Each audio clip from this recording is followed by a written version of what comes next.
अस्सलाम वालेकुम नाजरीन। तो वो दिन आ ही गया जिसकी बहुत से लोगों को तवक्को भी थी, और बहुत से लोग उसके ऑलरेडी जो है कयास आराइयाँ भी कर रहे थे। और वो मौलाना फजल रहमान साहब का ऐलान कि जो वो बज़िद हैं और मुसिर हैं कि अब वो धरना कर रहे हैं इस महीने के आखिर में, और उसके बाद जो है एक सियासी भूचाल या तूफ़ान आने का अंदेशा भी है। अब जो हालात इस वक्त दिखाई दे रहे हैं कि कोई बहुत ही बड़ा वाक़या हो जाए, कोई मोजज़ा हो जाए कि मौलाना पीछे हट जाएं, तो शायद ऐसा हो जाए, कोई उनको इशारा मिले या सख्ती से ताकीद की जाए, वरना तो वो बिल्कुल अपनी जो है मार्च के लिए तैयार हैं।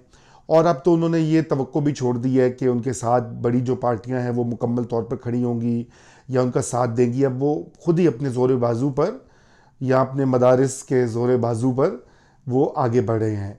तो पहली तो ये बात है कि ये मकफ़ात अमल भी होता है। इमरान खान साहब ने भी जो 2014 में किया था, और उस वक्त मुझे याद है कि मैं यही कहा करता था, बहुत सारे हमारे दोस्त जो सपोर्ट भी कर रहे थे उस धरने को, पीटीआई को, और मैंने ये कहता था कि भाई ये एक ऐसी रविश है कि ये एक बार चल निकलेगी तो फिर ये चलती रहेगी। और वही हो रहा है कि आज इमरान खान साहब वज़ीर आज़म हैं, एक उनकी काबीना है, और उनके सपोर्टर्स जो हैं वो ऐसी गाली गलोच कर रहे हैं सोशल मीडिया पे कि ये मदारिस वाले ला रहे हैं, बच्चों को एक्सप्लॉइट कर रहे हैं।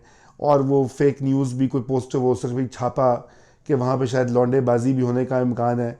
तो वो सारा कुछ वही एक तरह से रिवर्स प्रोपेगेंडा या मिरर इमेज हो रहा है जो पहले 2014 में हुआ था।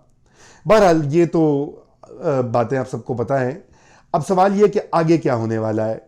आगे तीन ही सिनेरियोज हैं या मंजरनामा जिसे कहें, उसके तीन पहलू हो सकते हैं। पहला तो ये कि मौलाना जो हैं वो मार्च करते हैं, इस्लामाबाद में आके बैठ जाते हैं और हुकूमत को एक तरह से मुअत्तल करते हैं, तंग करते हैं, जहाँ पर कोई तब्दीली का, एक और तब्दीली का इम्कान वाज़े होता है।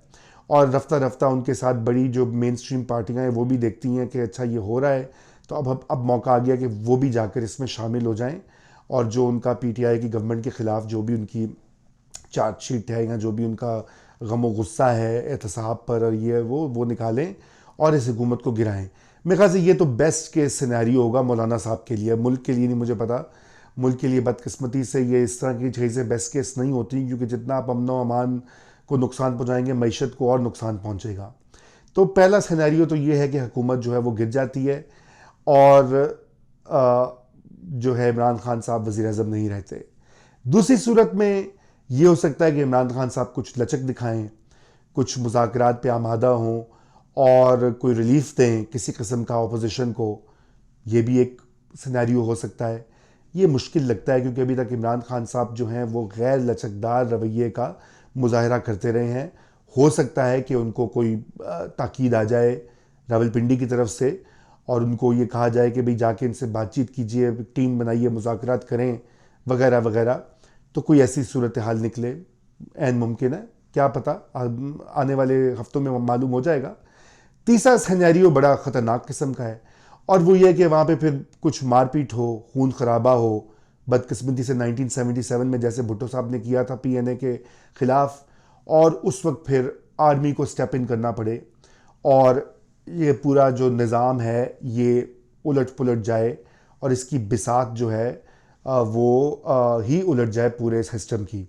मेरे ख्याल से ये तो बिल्कुल भी अच्छी बात नहीं होगी, क्योंकि चाहे एक कंट्रोल डेमोक्रेसी कहें, लूली लंगड़ी जमहूरियत कहें, वो भी बेहतर होती है एक ऑटोक्रेटिक रूल से, क्योंकि उसका नुकसान हम उठा चुके हैं पहले, और वो किसी भी वो इदारों के अपने हक में नहीं है, उनको भी पता है मेरे ख्याल से, उनका भी कोई इरादा मूड नहीं है। लेकिन जब वायलेंस होता है, जब इस तरह की एक टेंशन बनती है, तो कुछ ना कुछ तो हो सकता है। तो ये तीन सिनेरियोज हैं, मेजर हैं। एक इसमें इजाफा और सिनेरियो का किया जा सकता है, जो कि आप उसको चौथा भी कह सकते हैं, या किसी इन तीनों में से एक का ज़िमनी हिस्सा भी कह सकते हैं। और वो ये है कि जब आर्मी इंटरवीन करे और वो फिर मुल्क को एक फ्रेश इलेक्शन या इन हाउस तब्दीली की तरफ गामजन करे, तो सवाल ये पैदा होता है कि उससे क्या फ़र्क पड़ेगा। क्या मुल्क की जो माशी सूरत हाल है वो बेहतर हो जाएगी? एकदम बिल्कुल भी नहीं होगी, बल्कि ये जो सियासी अदम इस्तेहकाम होगा, ये जो बहरान बनेगा, इससे मईशत को और नुकसान पहुँचेगा। और दूसरी बात यह है कि क्या पाकिस्तान के जो बैरूनी फ्रंट्स पर चैलेंजेस हैं, कश्मीर और अफ़गानिस्तान, उनके ऊपर कोई असर पड़ेगा? बिल्कुल भी नहीं, बल्कि दुनिया ये कहेगी कि आप चलें कश्मीर की एडवोकेसी करने और आपके अपने मुल्क में क्या हंगामा आ रही है।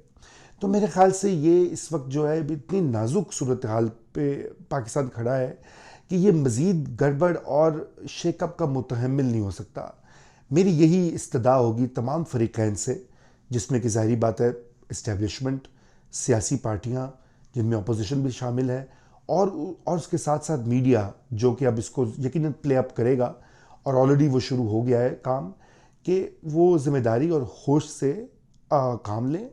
देखिए, एहतजाज करना और धरने भी देना जमहूरी हक़ है, उसके हम ख़िलाफ़ नहीं कह सकते और ना हमें उसकी रोक टोक करनी चाहिए, लेकिन उस सूरत हाल को डेवलप नहीं होना चाहिए जिससे कि मुल्क में या तो जमहूरियत का निज़ाम लपेटा जाए या हम एक मज़ीद आइनी और सियासी बहरान में दाखिल हो जाएं। तो ये अब आने वाले दिनों में पता लगेगा कि ये पूरा मामला किस तरफ बैठता है।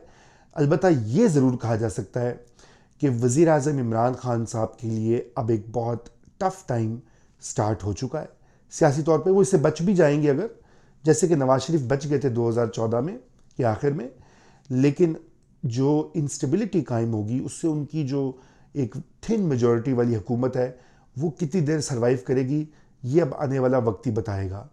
अभी भी वक्त है कि इमरान खान साहब कुछ लचक दिखाएं, अकोमोडेशन करें अपोजिशन के साथ, तो शायद वो इस चैलेंज से नबर्द आज़मा हो सकते हैं।